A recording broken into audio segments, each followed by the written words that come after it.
বাংলাদেশ চলচ্চিত্র পরিচালক সমিতি সহ চলচ্চিত্রের 12টি সংগঠন চিত্রনায়ক শাকিব খানের সঙ্গে অনির্দিষ্টকালের জন্য কাজ না করার সিদ্ধান্ত নিয়েছেন।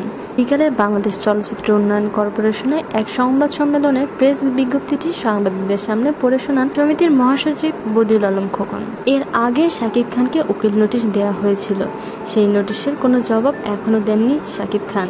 শাকিব খানের বিরুদ্ধে উকিল নোটিশের বিষয়টি সুরাহা না হওয়া পর্যন্ত রংবাজ ছবির শুটিং বন্ধ রাখার অনুরোধ করেছিল পরিচালক সমিতি, কিন্তু তা না মানায় পরিচালক সমিতির গঠনতন্ত্রের 5 ক অনুযায়ী রংবাজ ছবির পরিচালক শামীম আহমেদ রনির সদস্যপদ বাতিল করা হয়েছে। তিনি বর্তমানে শাকিব খানকে নিয়ে পাবনার লোকেশনে রংবাজ ছবির শুটিং করে যাচ্ছেন।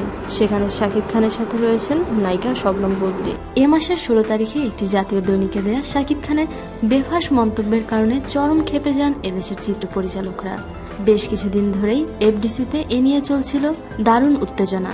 কেউ কেউ বলছিলেন হয়তো শাকিব খান নিষিদ্ধ হতে পারে, কিন্তু কেউ আশাও করতে পারেননি আসলেই হবে এরকম ঘটনা। প্রিয় দর্শক, এসব বিষয় নিয়ে আপনাদের যে কোনো মতামত শেয়ার করুন আমাদের সাথে। শোবিজের আরো নিত্য নতুন খবর জানতে আমাদের সাবস্ক্রাইব করুন, লাইক দিন এবং কমেন্ট করতে ভুলবেন না।